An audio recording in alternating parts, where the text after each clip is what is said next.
ओवैसी भी कहते हैं। कौन कहते हैं? असदुद्दीन ओवैसी भी कहते हैं। ये कौन है? आप जानते हैं बहुत अच्छे से उनको। मैं नहीं जानता, मैं उस किसी व्यक्ति को नहीं जानता।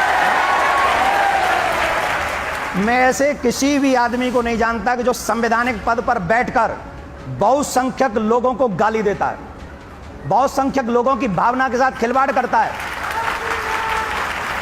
मैं ये जानना चाहता हूं कि जिस जगह से वो संवैधानिक पद पे है, क्या वहां 2-4 भी हिंदू नहीं होंगे? होंगे कि नहीं होंगे? अगर हैं तो क्या उनकी आस्था नहीं है? उसी के छोटे भाई ने कह दिया था 15 मिनट के लिए मिलिट्री हटा लो, हम हिंदुओं को बता देंगे। कौन है वो? उसे संवैधानिक पद पर रहने का अधिकार नहीं है। मैं तो यह चाहूंगा कि चुनाव आयुक्त उसे आजीवन प्रतिबंध करे, उन दोनों को। जो बहुसंख्यक लोगों को खुलेआम धमकी देता हो, अगर हम उसकी रिस्पेक्ट, हम आज भी रिस्पेक्ट कर रहे हैं। क्यों कर रहे हैं? क्योंकि संवैधानिक पद पे हम उसे गाली नहीं दे रहे, हम उसे अपमानित नहीं कर रहे, लेकिन वो हम लोगों के लिए ऐसे ऐसे शब्द बोलता है कि हम यहां से बोल भी नहीं सकते। आप कह रहे हैं ओवैसी पे प्रतिबंध लगा देना चाहिए? आजीवन। कभी चुनाव नहीं लड़े, उससे अच्छे अच्छे लोग हैं जो भाईचारा चाहते हैं, उसी समाज के, वो लोग चुनाव लड़े, वो लोग जाएं, अच्छे सदन में काम करें, भारत के विकास के लिए काम करें। क्या बुराई है? जो लोग देश के बंटवारे की और 2 नंबर की बात करते हैं, वो क्यों जाएंगे सदन में? नहीं जाने चाहिए, ये मेरा मानना है। और अंग्रेज, आपका क्या कहना है? देखिए, मेरा ये कहना है कि अभी गुरुजी ने बताया नहीं, ओवैसी वाले मसले पर ओवैसी वाले लगा देना चाहिए। ओवैसी मैं ओवैसी के बयान पे ही बात कर रहा हूं, जो उनके भाई ने कहा था 15 मिनट के लिए, वो जेल भी गए उसमें और बाद में वो बरी भी हुए। मगर जो खुलेआम धर्म संसद के नाम पर चुनाव पे प्रतिबंध लगना चाहिए। सुन लीजिए गुरुजी, धर्म संसद के नाम पर जो धर्मगुरु, हमारे हिंदू धर्मगुरु, जिनका काम होता है प्रचार प्रसार करने का अपने धर्म का, वो जब मारने और काटने की बात करते हो, सामाजिक बहिष्कार की बात करते हो मुस्लिम समाज की, तो उनके खिलाफ कार्रवाई क्यों नहीं करती सरकार? और जो खुलेआम देश में हिंदू राष्ट्र की मांग कर रहे हैं, उनके खिलाफ कानूनी कार्रवाई क्यों नहीं हो रही? अगर कोई अमृतपाल जैसा व्यक्ति अगर वो खालिस्तान की मांग करता है तो उसे जेल चले जाता है वो, मगर जो हिंदू राष्ट्र की बात करते हैं वो खुलेआम घूम रहे। और जिन्होंने मुस्लिम राष्ट्र की बात करी, पीएफआई, आज वो देश में बैन हो गई, उनके लोग सब जेल में। हिंदू राष्ट्र पे आएंगे, देवी नंदन हिंदू राष्ट्र पे आएंगे। एक मिनट दीजिए मुझे, क्योंकि ओम जी से बहुत देर से बात नहीं हुई है और ओम जी इतिहासकार है। ओम जी, मुझे ये बताइए, अभी बात हुई 1991 प्लेसेस ऑफ वर्शिप एक्ट की, लेकिन एक तर्क ये भी है कि अगर ऐसे ही बात ऐसे होने लग जाएगी, अभी अयोध्या की बात हुई, फिर कहा कि नहीं मथुरा पे भी लागू नहीं होता, फिर कहा गया कि नहीं काशी पे भी लागू नहीं होता, तो फिर तो एक तर्क ये भी है ना इस पर कि ऐसे तो देश में लाखों मस्जिदें हैं जिनके ऊपर ये क्लेम होना शुरू हो जाएगा कि भाई यहाँ मंदिर था। 30,000 मस्जिदों की लिस्ट है, 30,000 मस्जिदों की लिस्ट भी है, मतलब ऑलरेडी लिस्ट तैयार है। मैं तो कह रहा हूँ कि लाखों मस्जिदें हो सकता है वो नंबर और भी बढ़ जाए, फिर तो ये क्लेम होना शुरू हो जाएगा कि इस मस्जिद को खुदाई करो और यहाँ पर देखो मंदिर था, इसका सर्वे करो। गौरव जी, दुर्भाग्य से ऐतिहासिक सच्चाई है। अगर 30,000 मस्जिदों की हमारे मित्र रंगरेज जी ये बात कह रहे हैं, उन्होंने भी मुद्दे को बड़ा अलग तरह का रंग दिया अपने उपनाम के मुताबिक। ये सच्चाई है ऐतिहासिक कि भारत में मुस्लिम सत्ता के आने के बाद से 600 वर्ष इस देश ने, इस समाज ने बहुत यातनाएं झेली हैं, बहुत दमन झेला है। और हमारी आस्था के प्रतीक हमारे जो मंदिर थे उनको तोड़ा गया, उनको नष्ट किया गया, उनको भ्रष्ट किया गया, उन मूर्तियों को खंडित किया गया। इसलिए अगर उस पे आज ये बात हम खुले मन से ये करना चाहते हैं कि कम से कम उसको स्वीकारो तो आप। तो इसका प्रमाणिक कोई सबूत है हमारे पास जो हम ये बात कह रहे हैं? इसको हम कैसे, क्योंकि कोर्ट तो सबूत मांगता है। जी, 1990 के दशक में सीताराम गोयल जी, अरुण शौरी जी की एक किताब आई थी, बड़ी अच्छी किताब है, मुझे लगता है कि यहाँ बैठे कुछ लोगों ने जरूर उसको देखा होगा, Hindu temples what happened to them. 1800 Hindu मंदिरों के, हिंदू धर्मस्थलों का उसमें बहुत सिलसिलेवार सप्रमाण जिक्र है, जिससे वो प्रमाणित होते हैं कि वो मंदिर थे, हिंदू धर्म के आस्था के केंद्र थे, एकदम प्रमाणित होता है। 1800 तो है। बाकी हम 30,000 की जो बात कर रहे हैं, अगर हम 30,000 की बात कर रहे हैं, मैं ये नहीं कहता कि उस पर हम दावा करने जा रहे हैं, लेकिन इस सच्चाई को आज मुस्लिम भाइयों को बड़े खुले मन से स्वीकार करना चाहिए कि हिंदुओं पर ये अत्याचार, ये अनाचार, ये जो स्थिति है ये बनी। औरंगजेब जैसा व्यक्ति। देवी नंदन जी के पास जाऊं, फिर एक सवाल आपसे यही है, फिर ये बात आज इतनी क्यों उठ रही है, पहले क्यों नहीं उठी? देखिए, समय की बात होती है, समय की बात होती है, समय आ गया। लगता है कि समय ठीक है, हिंदू पुनर्जागरण का काल है, मैं ये मानता हूं, इसलिए ये सही समय है कि हम ये बात कर सकें। ये इसमें कहीं कोई दो राय नहीं है कि ये पुनः बहुत समय बाद हिंदू पुनर्जागरण का ये काल है।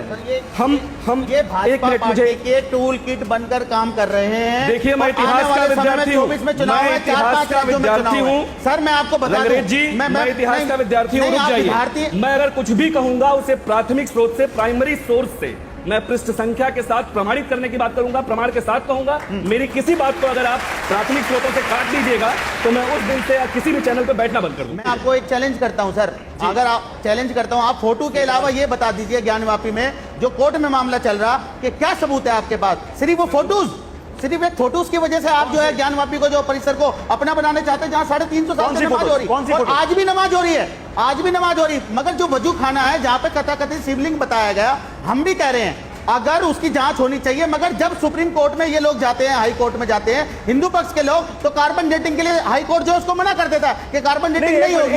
एक मिनट, तो आप कह रहे हैं कि वहां एक मिनट, इन्होंने कहा जांच होनी चाहिए, तो रंगरेज ये कह रहे हैं कि एएसआई सर्वे होना चाहिए ज्ञानवापी परिसर का और दूध का दूध और पानी का पानी वहां पर साफ हो जाना चाहिए। आप ये कह रहे हैं? कहना ये है, आप कह रहे हैं कि नहीं कह रहे हैं? आपने कहा जांच होनी चाहिए। मैंने ये कहा कि सर्वे 1 साल पहले हुआ था जिसमें विशाल मिश्रा भी थे और कोर्ट कमिश्नर गए थे, उन सब लोगों ने वहां पे रिपोर्ट दी। उन्होंने काला नुमा एक पत्थर बताया जिसमें वो 3 फुट का पत्थर है, रंगरेज ये सारी बातें 64 इंच जो है उसमें स्लाइड डाली गई तो नीचे तक गई, वो शिवलिंग नहीं हो सकता। वही तो मैं कह रहा हूं, जब बाजू में भव्य मंदिर बना हुआ है, कॉरिडोर बना हुआ है और वहां पर पूजा वर्षों से होती आ रही है, तो आप नए मंदिर की कैसे स्थापना कर सकते हैं? मैं यही तो पूछना चाह रहा हूं।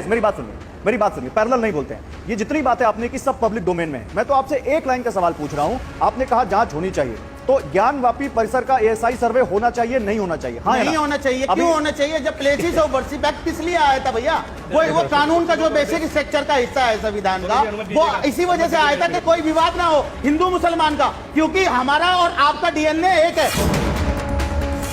तो इस चीज को देखते हुए हमारा और आपका डीएनए एक है और इसी वजह से हमारा आपस में कोई विवाद ना हो मंदिर मस्जिद को लेकर, इसलिए प्लेसेस ऑफ वर्शिप एक्ट आया था। और मोहन भागवत जी ने बहुत अच्छा बयान दिया था कि आप जो है मस्जिदों में शिवलिंग तलाशना बंद कर दें। ये सारी चीजें ओके होल्ड ऑन, देखिए नंदन जी, ये जो उन्होंने आखिरी में एक लाइन बोल दी, ये मेरा भी सवाल था। आप संघ प्रमुख मोहन भागवत जी को तो मानते होंगे? देखो, पहले उनसे भी पहले एक और अच्छी बात बोली, आप उस पर क्यों नहीं पूछते हमसे? नहीं, आप उस पर ही बोलिएगा। नहीं, मैं पहले उस पर बोलूंगा। बोल दीजिए, आप उसी बोल दीजिए। इन्होंने एक बात बहुत अच्छी बोली, आई लव इट। वो बात क्या है कि हमारा और इनका डीएनए ये सत्य है, यही तो रो रहे हैं, यही तो रोते आ रहे हैं। ये आगे और न रोना पड़े इसीलिए ये बहस हो रही है। हमारा और आपका डीएनए एक है, ये सच है। जिस शिव की पूजा हम आज कर रहे हैं उस शिव की पूजा आपके पूर्वज कर चुके हैं। आज तकलीफ इस बात की है, वो आत्मा, वो जमीर कहां से आता होगा? जिस शिव की पूजा हमारे पूर्वजों ने की है, हम उसके ऊपर जाके कुल्ला कर दें, हम वहां जाके पैर धो लें। वो कौन सी आत्मा है, वो कौन सा जमीर है? कम से कम रिस्पेक्ट इसी बात की कर लें कि चाहे हमने धर्म बदल लिया है पर हमारे पूर्वजों की आस्था का खिलवाड़ 90%। नहीं, वो तो कहते हैं कि वो शिवलिंग है नहीं, वो तो फव्वारा कहते हैं उसको। फिर वो काला पत्थर क्या है जिसको अभी ये काला पत्थर कह रहे हैं, वो क्या है? और मस्जिद में उसकी क्या वैल्यू है? किस हैं? मैं नहीं कह रहा काले पत्थर, पर सर अभी तो आप कह रहे थे। मैंने बताया, मैंने कोर्ट करके बताया कि कोर्ट कमिश्नर ने कहा कि काला नुमा एक पत्थर मिला। काला नुमा, और आपको यह भी पता होगा कि काला नुमा पत्थर हमारे यहाँ शिवलिंग होता है। तो आपको सर यह भी पता होगा कि शिवलिंग में छेद नहीं होता और है उसमें 64 सेंटीमीटर स्लाइड डाली गई, तो वो 64 सेंटीमीटर तक नीचे गई। तो मैं ये बताना चाह रहा हूं, और जिस दिन से ये पता लगा मुस्लिम समाज को कि भाई वहां ये इनकी आस्था है हिंदू समाज की, तो वहां पे उस दिन से जो है जो वहां पे वजू थी वो वजू होनी बंद हो गई। बाहर वजू हो रही इसी वजह से हमारे भाइयों को करवा दी गई, बंद नहीं हुई, करवा दी गई, कोर्ट ने बंद कराई है। आप गलत तथ्य प्रस्तुत मत नहीं, गलत नहीं कह रहा मैं, ये कोर्ट ने बंद कराई है। कोर्ट ने भी बंद कराई है तो मुस्लिम पक्ष नहीं गए ना वहां पर के खुलवा दीजिए उसको, और एक अलग से इंतजाम करवाया। एक बात बताइए, हम आज ही बहस करना बंद कर देंगे, आज ही। आपकी कौन सी मस्जिद की तरफ नंदी जी बैठ के अल्लाहू कर रहे हैं? आप सत्य पर पर्दा डालने का प्रयास कर रहे हैं। चिन्ह मिलते हैं तो बोले चिन्हों से क्या होता है, शिवलिंग मिलता है तो बोले ये पत्थर से क्या होता है, नंदी उधर मुंह करके बैठा हुआ है बोले इससे क्या होता है। तो फिर किससे होगा? क्या पाकिस्तान बनाने से होगा? ठाकुर साहब, मैं आपसे पहले भी एक प्रार्थना कर चुका हूं तमाम टीवी चैनलों पर। अग्रवाल जी, मैंने कहा है काशी, अयोध्या और मथुरा जब तक नहीं मिलेगा तब तक भाईचारा नहीं माना जाएगा। उसके पीछे आपको हट करना नहीं है। उसके पीछे आप जो हमें हट कर रहे हैं ये रीजन है, हमारा राम, हमारा कृष्ण, हमारा शिव। अब मैं आपसे एक बात पूछता हूं सर, आप सभी विद्वान लोग हैं, आज मैं ये जितने भी लोग यहां पर बैठे हैं, इन सब के घर में लड्डू गोपाल की पूजा होती है। ये सब जा जाके माँ की तरह अपने उस लड्डू गोपाल से प्यार करते हैं।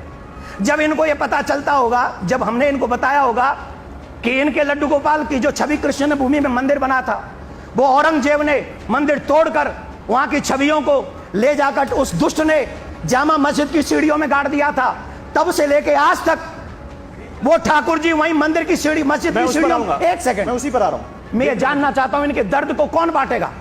हमसे कहते हो भाईचारा निभाओ, अरे वृंदावन की गलियों में घूमने वाले इन भक्तों से पूछो, माथे पे तिलक लगाने वाले इन भक्तों से पूछो, भगवान की कथा सुनने वाले इन भक्तों से पूछो, लड्डू गोपाल को बेटे से ज्यादा प्यार करने वाले इन लोगों से पूछो।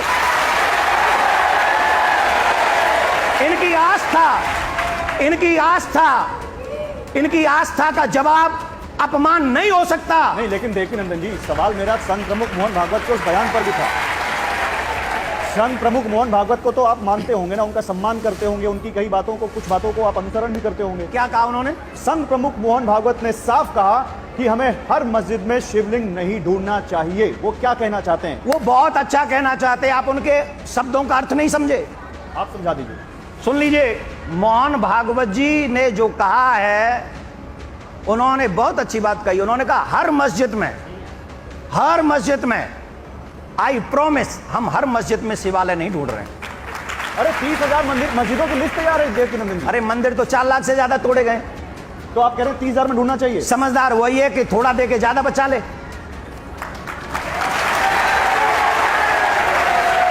समझदार उसी को कहते हैं थोड़ा दे के ज्यादा बचा ले। और मैं जो बात कर रहा हूं वो बात कर रहा हूं, अयोध्या मिल गया।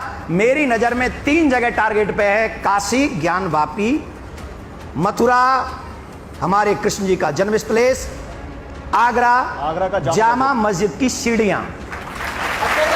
और आपकी आस्था है, जैन और बुद्ध समाज की आस्था नहीं है। आपने उनके कितने लाखों मंदिर तोड़ दिए, आपने कितने उनके मंदिर तोड़ के अपने मंदिर बनाए हैं। उनकी आस्था, स्वामी प्रसाद मौर्य का बयान है, उन्होंने कहा अगर इस देश में अगर यही बात होने लगी कि हमारे मंदिर उन्होंने तोड़ दिए, हमारी मस्जिद उन्होंने तोड़ दी, तो यह देश तरक्की नहीं कर सकता कभी। सुनिए, ये विश्व गुरु कभी नहीं बन सकता जब तक हमारे देश में हिंदू मुसलमान की बात होती रहेगी, मस्जिद मंदिर की बात होती रहेगी, शमशान कब्रिस्तान की बात होती रहेगी। बात होनी चाहिए अच्छे रोजगार की, अच्छे हॉस्पिटल की, अच्छे विकास की, लोगों की इकोनॉमी अच्छी होनी चाहिए। देश तरक्की तब करेगा, और हम लोग सब तरक्की जब कर पाएंगे जब हम इन चीजों से ऊपर उठकर बात करेंगे। मगर हम आज भी इन्हीं मुद्दों पर यहां पर लड़ रहे हैं।